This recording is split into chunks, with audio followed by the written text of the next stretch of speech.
Hello students, it's me your Vaibhav sir and I welcome all of you guys to Achievers Academy e-learning app where learning is made simple by making it conceptual. Students, last session पर्यंत आपण asexual reproduction in unicellular as well as multicellular दोन्ही complete केलेत. आजच्या सेशनमध्ये आपण begin करणार आहोत तुमचं another type of reproduction that is nothing but sexual reproduction. Students, basically sexual reproduction हे तुमच्या प्लांट्स आणि ॲनिमल्स दोन्हींमध्येही होतं आहे. मग एक्झॅक्टली आपण जर सपोज बघितलं हे सेक्शुअल रिप्रोडक्शन कसं होतं, त्यात कुठल्या कुठल्या स्टेप्स घेतल्या जातात, त्या सगळ्या गोष्टींची डिटेलिंग आज आपल्याला करायची आहे. सो आपण बिगिन करणार आहोत तुमच्या सेक्शुअल रिप्रोडक्शनच्या स्टेप वाईज प्रोसिजर सोबत. तर तुमची ही जी सेक्शुअल रिप्रोडक्शनची जी कंप्लीट प्रोसेस असते ही बेसिकली 2 स्टेप्समध्ये परफॉर्म केली जाते. फर्स्ट स्टेप असते तुमची गॅमेट फॉर्मेशन. गॅमेट फॉर्मेशन म्हणजे काय, तर तुमचे मेल गॅमेट्स असतील किंवा रादर तुमचे फिमेल गॅमेट्स असतील, ह्या गॅमेटचं फॉर्मेशन तुमच्या फर्स्ट स्टेपमध्ये होणार. ठीक आहे. सेकंड थिंग, यांच्या फ्युजनने तुमचा नवीन यंग वन बर्थ घेणार आहे. तर तुमची जी सेकंड स्टेप असणार आहे ती म्हणजे असणार आहे तुमच्या फर्टिलायझेशनची. फर्टिलायझेशन इन द सेन्स काय, इकडे तुमचं युनियन होणार आहे तुमच्या मेल आणि फिमेल ह्या दोन्हीही गॅमेट्सचं. मग त्या केसमध्ये तुमचं सेकंड जी स्टेप असणार आहे ती असणार आहे फर्टिलायझेशन. आता तुम्हाला इकडे फक्त वरवर थोडंसं जाणून घ्यायला मिळालं असेल इकडे, पण आपण त्या इच अँड एव्हरी कॉन्सेप्टची डिटेलिंग करणार आहोत, म्हणजे एकदम परफेक्टली काय काय घडतं ते सगळं बघणार आहोत. तर चला बिगिन करूया तुमच्या गॅमेट फॉर्मेशन सोबत. आता गॅमेट फॉर्मेशनमध्ये जर सपोज आपण बघितलं आपली मिओसिस प्रोसेस ही खूप मेजर रोल प्ले करते. आता मेजर रोल का प्ले करते, तर सगळ्यात फर्स्ट थिंग लक्षात ठेवाल तुमचे हे जे गॅमेट्स फॉर्म होतात ना हे मिओसिसने फॉर्म होतात. आता मिओसिस काय आहे आणि मायटोसिस काय आहे हे आपण कुठे बघितलं होतं, तुमच्या life processes in living organisms part 1 मध्ये, बरोबर. तर मिओसिस ह्या प्रोसेसने तुमचे गॅमेट्स फर्स्टली फॉर्म होणार.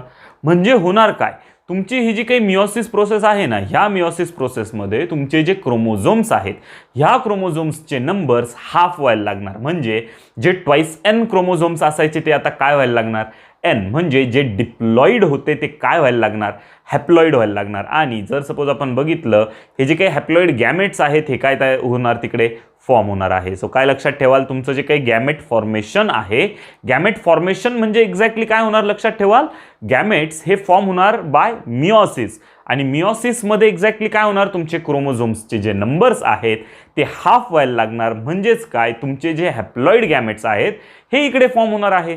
मग आपल्याला काय लिहायला पाहिजे, सगळ्यात फर्स्ट पॉईंट तुम्ही काय लिहिणार आहात, gametes are formed by what, your meiosis. Okay, म्हणजे तुमच्या मिओसिस प्रोसेसने इकडे गॅमेट्स फॉर्म करणार आहोत आपण. सेकंड थिंग मी काय सांगितली, क्रोमोझोम्स काय व्हायला लागणार, हाफ व्हायला लागणार आणि हॅप्लॉइड गॅमेट्स फॉर्म व्हायला स्टार्ट होणार, बरोबर. So what you are going to write about that, in meiosis what happens, chromosome numbers is reduced to half and what happens, hence the haploid gametes are formed. येते लक्षात. म्हणजे इकडे आपले जे काही पर्टिक्युलर हॅप्लॉइड गॅमेट्स आहेत, mail असेल किंवा फिमेल असेल, दोन्हींचेही हॅप्लॉइड गॅमेट्स इकडे काय होणार आहे, फॉर्म होणार आहे. तर ही होती तुमची कंप्लीट प्रोसेस कशाची, गॅमेट फॉर्मेशनची. आता एकदा का तुमचे गॅमेट फॉर्मेशन झालं, ह्या गॅमेट्सचं काय होणार आहे इकडे, पर्टिक्युलरली फर्टिलायझेशन.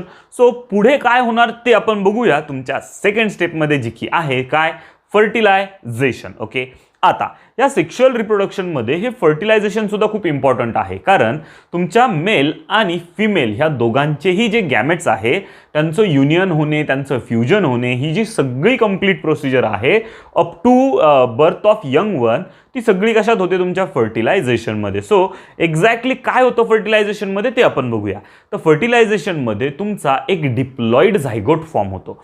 आता हा डिप्लॉइड झायगोट कसा फॉर्म होणार बरं, तर हा फॉर्म होणार युनियनने कुणाच्या, haploid male and female gametes. म्हणजे तुमचे जे हॅप्लॉइड मेल गॅमेट्स आणि फिमेल गॅमेट्स आहेत ना, या दोघांच्या युनियनने तिकडे काय तयार होणार आहे, तुमचा एक diploid zygote. So what you are going to write, a diploid zygote is formed in this process by what, union of haploid male and female gametes. Okay. आता एकदा का तुमचे इकडे जर सपोज बघितलं डिप्लॉइड झायगोट प्रोड्यूस झाला, हा जो झायगोट असेल हा डिवाइड होणार पुढे. ठीक आहे. आता हा कसा डिवाइड होतो बरं, तर the zygote gets divided by mitosis. ना मायटोसिस ही प्रोसेस तुम्ही पुन्हा तुमच्या लाईफ प्रोसेस इन पार्ट 1मध्ये बघितली होती. तर इकडे मायटोसिसने तुमचा हा जो जायगोट आहे, हा जायगोट काय होणार आता, डिवाइड होणार, आणि डिवाइड होत असताना इकडे काय होणार, पुढे एम्ब्रियो फॉर्म होणार. येते लक्षात. आता मग स्टेप वाईज आपल्याला काय काय गोष्टी लक्षात ठेवायच्या आहे. सगळ्यात फर्स्टली गॅमेट फॉर्म झाले, गॅमेट फॉर्मेशन बाय मिओसिस. मिओसिसमध्ये काय झालं, क्रोमोझोम्सचे जे नंबर्स होते ते नंबर्स हाफ झाले, तुमचे हॅप्लॉइड गॅमेट्स तयार झाले. नंतर हे जे हॅप्लॉइड गॅमेट्स होते मेलचे आणि फिमेलचे, हे दोघं युनियन करून काय तयार करतात, जायगोट तयार करतात. हा डिप्लॉइड जायगोट पुढे जाऊन काय होतो, डिवाइड होतो बाय मायटॉसिस, आणि काय फॉर्म होणार तुमचा, एम्ब्रियो. ठीक आहे. आता हा जो एम्ब्रियो आहे, ठीक आहे, हा एम्ब्रियो पुढे जाऊन कशात कन्वर्ट होणार किंवा रादर कशात डेव्हलप होणार, हा एका न्यू इंडिव्हिज्युअलमध्ये कन्वर्ट होणार किंवा रादर डेव्हलप होणार, बरोबर. आणि तुमचा प्रोड्यूस होणार एक यंग वन. आता स्टुडंट्स, जर सपोज आपण बघितलं इकडे ही जी फर्टिलायझेशनची प्रोसेस होती ही सुद्धा खूप सोपी होती, बरोबर ना. काय काय गोष्टी घडल्यात स्पेसिफिकली, सगळ्यात फर्स्टली आपण जर बघितलं, पहिले तुमचा डिप्लॉइड झायगोट फॉर्म झाला, हा डिप्लॉइड झायगोट डिवाइड झाला बाय मायटोसिस, आणि याच्यापासून काय झालं, तुमचा एम्ब्रियो फॉर्म झाला ना, हाच एम्ब्रियो पुढे जाऊन डेव्हलप झाला एका न्यू यंग वनमध्ये. आता पुढची स्टोरी काय, मग जर समजा ह्या 2 स्टेप्सने सेक्शुअल रिप्रोडक्शन होत असेल, तर हे जे सेक्शुअल रिप्रोडक्शन आहे याचं कॅरेक्टर कसं असेल, किंवा रादर सेक्शुअल प्रोड्यूस करणारे जे ऑर्गॅनिझम्स आहेत त्यांच्यामधलं जे रिप्रोडक्शन होतं आहे त्याच्या काही प्रॉपर्टीज किंवा त्याचे काही कॅरेक्टर्स कसे कसे असतील ते सगळं आपल्याला बघायचं आहे. तर स्टुडंट्स लक्षात ठेवाल, मी आज एक डिटेल्ड इन्फो देणार आहे सेक्शुअल रिप्रोडक्शनची. आता लॅटर ऑन आपल्याला हे सेक्शुअल रिप्रोडक्शन ह्युमन बिंग्सचं सेपरेटली शिकायचं आहे, प्लांट्सचं सेपरेटली शिकायचं आहे, पण सेक्शुअल रिप्रोडक्शनमध्ये कुठल्या कुठल्या गोष्टी आपल्याला ऑब्टेन होणार आहे या सगळ्या गोष्टींची डिटेलिंग आपण आज करणार आहोत. तर ते कसं, सगळ्यात फर्स्ट लक्षात ठेवाल 2 पॅरेंट्स असतात, ठीक आहे. फर्स्ट आहे तुमचा मेल पॅरेंट आणि सेकंड असतो तुमचा फिमेल पॅरेंट. आता हे दोन्ही पण इन्व्हॉल्व्ड असल्यामुळे तुमचं जे काही रिप्रोडक्शन आहे, ठीक आहे, हे रिप्रोडक्शन ह्या दोघांच्या इन्व्हॉल्वमेंटने होतं असं आपण म्हणू शकतो. म्हणजे जसं की तुम्ही असेक्शुअलमध्ये बघितलं होतं एकच सिंगल पॅरेंट असायचे, इकडे काय लक्षात ठेवणार, 2 पॅरेंट्स इन्व्हॉल्व्ड असतात, एक असतो मेल आणि एक असतो फिमेल. ठीक आहे. ह्या मेल आणि फिमेल पॅरेंट्सच्या इन्व्हॉल्वमेंटने काय प्रोड्यूस होणार आहे तुमचा, एक नवीन यंग वन. ओके, सो काय लक्षात ठेवाल, in this type of reproduction what is going to happen, there are going to be 2 parents. Okay, पुढची स्टोरी. आता हे जे काही मेल पर्टिक्युलर पॅरेंट्स आहेत, हे जे फिमेल पर्टिक्युलर पॅरेंट्स आहेत, या दोघांचे जे गॅमेट्स असतील यांचं काय होणार आहे, फ्युजन होणार. आणि ह्या फ्युजनपासून म्हणजे जर सपोज आपण जर बघितलं, हे जे मेल पॅरेंट आहे आणि फिमेल पॅरेंट आहे, ह्या मेल आणि फिमेल पॅरेंट्सपासनं तुमचे हे जे काही पर्टिक्युलर गॅमेट्स असणार यांचं काय होणार, फ्युजन होणार, मेल गॅमेटचं आणि फिमेल गॅमेटचं. आता हे फ्युजन असल्यामुळे म्हणजे आपण जर बघितलं 2 पॅरेंट्स लागत होते, 2 पॅरेंट्ससाठी जर सपोज आपण बघितलं त्यांच्या गॅमेट्सचं फ्युजन होणार आहे.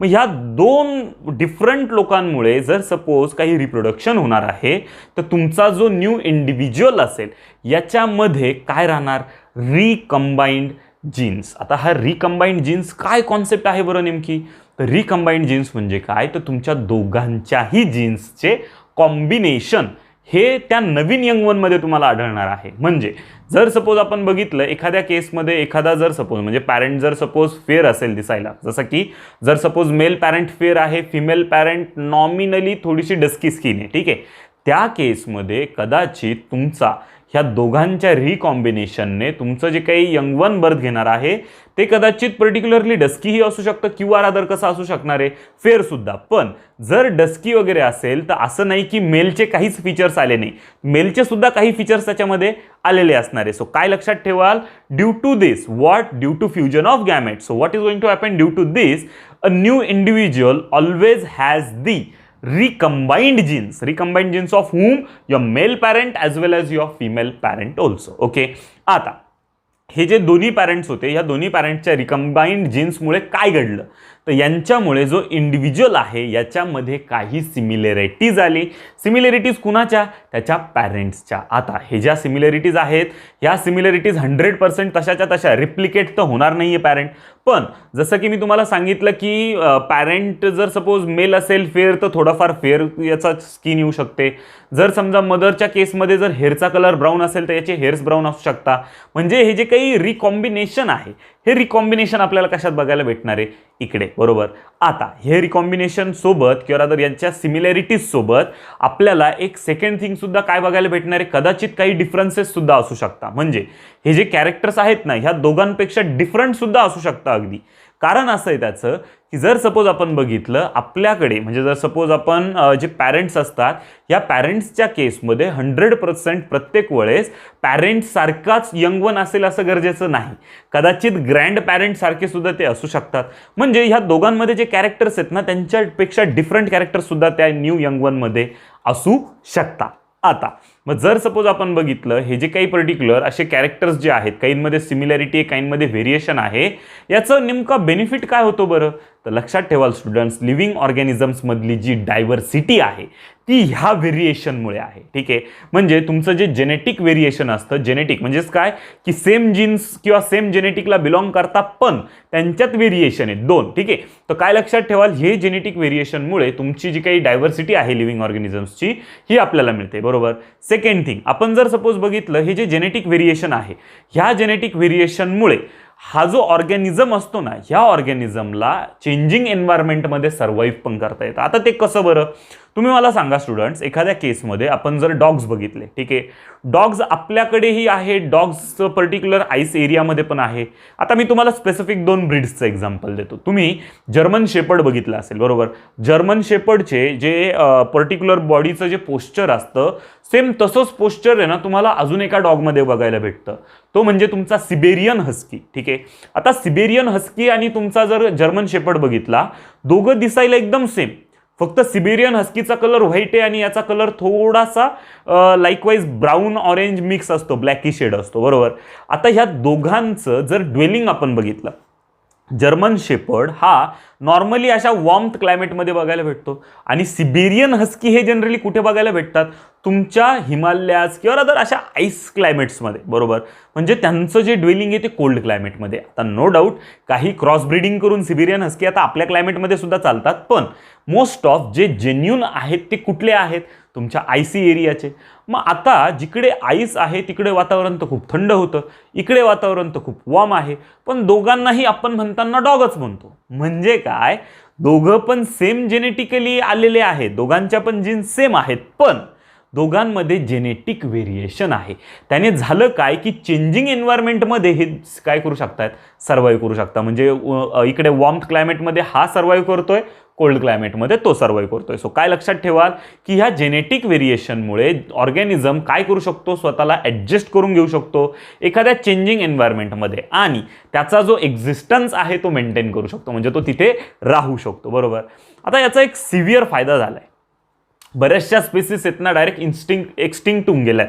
आता हे एक्सटिंक्ट म्हणजे काय? तर नाहीशा. तुम्ही बघाल टायगर्सची संख्या मोजायला लागलीत लोक आजकाल. का रे बरं? तर रिझन असं आहे की टायगर्स जर आपण बघितले आधी खूप सारे होते, पण लॅटर ऑन डिफॉरेस्टेशन होत गेलं, टायगर्सची संख्या कमी कमी होत गेली आणि आजच्या डेटला फार कमी टायगर्स आपल्याकडे काय आहेत? अलाइव्ह बाकी आहेत. म्हणून आपण काय करायला लागलोय? आता त्यांचं जतन करायला लागलोय. बरोबर. मग जर सपोज आपल्याकडे, म्हणजे जर समजा एक एक्झाम्पलच जायचं झालं, जसं त्याची स्पेसिस आता एक्सटिंक्ट व्हायला आलेली आहे, बरोबर ना, अजून झालेली नाही. तर एक्सटिंक्ट म्हणजे काय? तर स्पेसिसच नाहीशी होऊन जाणे. असा काही प्लांट ॲनिमल होता की नाही? जसं की डायनोसॉर म्हणतो आपण. डायनोसॉर नावाची एक स्पेसिस होती, मोठे मोठे त्याचे आपल्याला काय भेटतात एक्सकॅव्हेशनमध्ये, काही थोडेफार काही पर्टिक्युलर असे मेसेजेस किंवा अशा काही गोष्टी सापडत आहेत आपल्याला की त्या गोष्टींवरनं आपल्याला वाटतं की नाही यार एवढा मोठा एखादा ॲनिमल आपल्या अर्थवर एक्झिस्ट करत होता, पण तो आज आहे का? नाही. तो डायरेक्टली काय झाला? एक्सटिंक्ट होऊन गेले. त्याची स्पेसिस राहिली का? नाही. तर सेम थिंग आपल्याला जर सपोज, म्हणजे हे जेनेटिक व्हेरिएशन जर असलं ना, जेनेटिक व्हेरिएशनने आपली स्पेसिस एक्सटिंक्ट होत नाही, कारण आपण कशीही सिच्युएशन आली तर एन्व्हायरमेंटल चेंजेस ह्या जेनेटिक व्हेरिएशनमुळे आपल्यात काय होत चालले? येत चालले आणि त्याने काय होतंय? आपण सगळीकडे सर्व्हाइव्ह करू शकतो. तुम्हाला मी एक छोटंसं उदाहरण देतो. आपण जर सपोज बघितलं आपल्या अर्थवरती अजून सुद्धा काही असे एरियाज आहेत की जिकडे लोक 100 इयर्सपर्यंत जगतात आणि आपल्याकडे जर सपोज आपण गृहीत धरलं ॲज इन महाराष्ट्र किंवा जर आपल्या इंडियामध्ये आपण कन्सिडर केलं तर ते तेवढ्या प्रमाणात जगतात का लोक?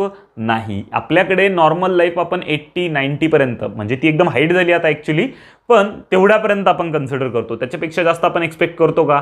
नाही. पण जापानमध्ये 100+ जाणं ही नॉमिनल गोष्ट आहे, येतं लक्षात. सो ह्या अशा काही गोष्टी आहेत की ज्या गोष्टींमुळे आपली जी काही स्पेसीज आहे ती काय होत नाही, एक्सटिंक्टला जात नाही. त्याचं रिझन असं की आपल्यात जेनेटिकल व्हेरिएशन आहे. ते पण ह्युमन बिंग्स आहे, आपण पण ह्युमन बिंग्स आहे, पण त्यांच्या केसमध्ये ते त्या क्लायमेटला सस्टेनेबल आहेत, आपण ह्या क्लायमेटला सस्टेनेबल आहोत. बरोबर. सो काय काय गोष्टी मग लक्षात ठेवाल, सगळ्या एकदम डिटेलमध्ये मी तुम्हाला सांगितलं. इनिशियलपासून मी एकदा छोटासा रिकॅप घेणार आहे. तुमचं जे कंप्लीट सेक्शुअल रिप्रोडक्शन आहे हे बेसिकली 2 स्टेप्सने होणार. पहिली स्टेप म्हणजे काय, तुमची जर सपोज आपण बघितलं गॅमेट फॉर्मेशन. गॅमेट फॉर्मेशन कसं होतं, तर गॅमेट फॉर्मेशनसाठी आपण काय करतो, सगळ्यात इनिशियली तुमच्या मिओसिस प्रोसेसने हे गॅमेट फॉर्म करतो. मिओसिसमध्ये नेमकं काय घडतं, तर मिओसिसमध्ये तुमचे जे क्रोमोझोम्स आहे यांचे नंबर्स हाफ व्हायला लागतात, म्हणजे तुमचे हॅप्लॉइड गॅमेट्स फॉर्म व्हायला स्टार्ट होतात. बरोबर. Second thing fertilisation. फर्टिलायझेशनमध्ये काय होतं, तर तिकडे union of male and female gamete होणार आहे. ह्या युनियनमध्ये होणार काय, तर पर्टिक्युलरली डिप्लॉइड झायगोट फॉर्म होणार. हा डिप्लॉइड झायगोट पुढे जाऊन मायटोसिसने काय होणार, डिवाइड होणार. डिवाइड होऊन तो काय करणार आहे, जर सपोज आपण बघितलं, हा जो पर्टिक्युलर डिप्लॉइड झायगोट आहे हा तुमचा एम्ब्रियो फॉर्म करेल आणि हा एम्ब्रियो लॅटर ऑन डेव्हलप होऊन काय तयार करणार आहे, तर हा एम्ब्रियो तुमचा एक न्यू इंडिव्हिज्युअल फॉर्म करेल डेव्हलप करून. बरोबर. त्यानंतर सेकंड थिंग, ह्युमन बिंग्सच्या बाबतीत 2 पॅरेंट्सची इन्व्हॉल्वमेंट आहे.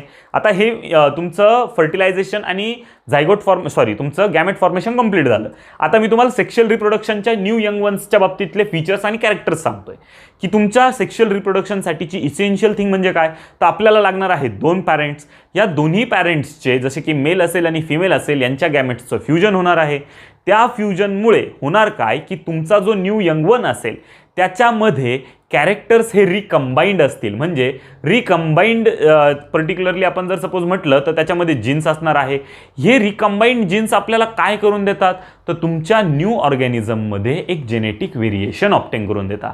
ते कसं आपण बघितलं, तर तुमच्या न्यू यंग वन जो बर्थ घेणार आहे तो तुमच्या पॅरेंट्सच्या सिमिलरिटीज पण दाखवणार आहे आणि कदाचित दोघांपासून डिफरंट काही कॅरेक्टर्ससुद्धा दाखवणार आहे. बरोबर. याने आपल्याला भेटलं काय, तुमचं जेनेटिक व्हेरिएशन. ह्या जेनेटिक व्हेरिएशनमुळे झालं काय, तर आपले जे काही क्लायमॅटिक चेंजेस आहेत, क्लायमॅटिक चेंजेसमध्ये सुद्धा आपल्या वेगवेगळ्या ज्या स्पेसीज आहेत ह्या स्पेसीज सर्व्हाइव्ह करू शकताय. स्पेसीजची जी डायव्हर्सिटी आहे ती ह्याच गोष्टीमुळे आहे. सेकंड थिंग आपण जर बघितलं, याच्यामुळे कुठलीही स्पेसीज ही एक्सटिंक्टपर्यंत जात नाही, कारण तिच्यामध्ये काही ना काही जेनेटिकल व्हेरिएशन येत चालले आणि त्या जेनेटिक व्हेरिएशनमुळे ते आज पण काय करू शकताय, सर्व्हाइव्ह करू शकताय. So this was all about what your sexual reproduction. आता सेक्शुअल रिप्रोडक्शनवर जर कधी शॉर्ट नोटचा क्वेश्चन जर आला तर त्या केसमध्ये सेक्शुअल रिप्रोडक्शन ॲक्च्युली तुम्हाला ना प्रोसेस विचारली तर ह्युमन बिंग्सची सेपरेटली इन प्लांटची म्हणजे सेपरेटली विचारली जाणार, पण इन डिटेल किंवा रादर इन जनरल जर तुम्हाला सेक्शुअल रिप्रोडक्शन विचारलं तर तुम्हाला हे सगळं काय करायचं आहे, आजच्या सेशनचं नोट डाऊन करायचं आहे. ते लक्षात. आता हे जे सेक्शुअल रिप्रोडक्शन आहे स्टुडंट्स, हे बेसिकली दोन्हींमध्ये पण होणार आहे. एक म्हणजे तुमच्या प्लांट्समध्ये ॲज वेल एज तुमच्या ॲनिमल्समध्ये. जर प्लांट्समध्ये होणार असेल तर त्या केसमध्ये सुद्धा तुमची हीच जी काही पूर्ण प्रोसेस होती गॅमेट फॉर्मेशन फर्टिलायझेशन तीच इकडेही फॉलो केली जाणार.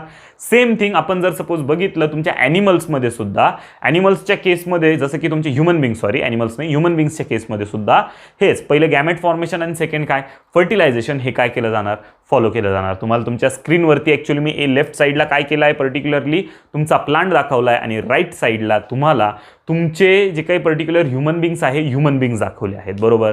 सो त्याच्यावरनं तुमच्या लक्षात आलं असेल की सेक्शुअल रिप्रोडक्शन हे दोन्हींमध्ये सुद्धा होऊ शकतं. तर स्टुडंट्स, आजच्या सेशनमध्ये मी तुम्हाला भरपूर साऱ्या गोष्टी सांगितल्या आहेत सेक्शुअल रिप्रोडक्शनच्या. त्या सगळ्या तुम्हाला पाठ करायच्या नाही आहेत पण समजून घ्यायच्या आहेत. मी जसं तुम्हाला 1 बाय 1 सगळ्या गोष्टी ओपन करत गेलो आणि सगळं सांगत गेलो तशाच वेळेने तुम्हाला सुद्धा काय करायचं आहे, त्यांना रिमेंबर करायचं आहे. पण पाठांतर केलं तर पुढच्या प्रोसेस अजून वास्ट असणार आहे. सिमिलॅरिटीज पण काही प्रोसेसमध्ये आहे, त्यामुळे कन्फ्युजन होईल, त्यामुळे तुम्ही पाठ करणार नाही आहात. ओके. आता ह्या ज्या 2 प्रोसेस आहेत म्हणजेच काय सेक्शुअल रिप्रोडक्शन इन प्लांट्स आणि सेक्शुअल रिप्रोडक्शन इन ह्युमन बिंग्स हे आपण इंडिव्हिज्युअली शिकणार आहोत तुमच्या इंडिव्हिज्युअल लेक्चर्समध्ये. सो आजच्या सेशनसाठी एवढंच. आजच्या सेशनमध्ये मी इथेच थांबतोय. भेटूया पुढच्या सेशनमध्ये with the another interesting topic, that is nothing but sexual reproduction in plants. Till then, happy learning.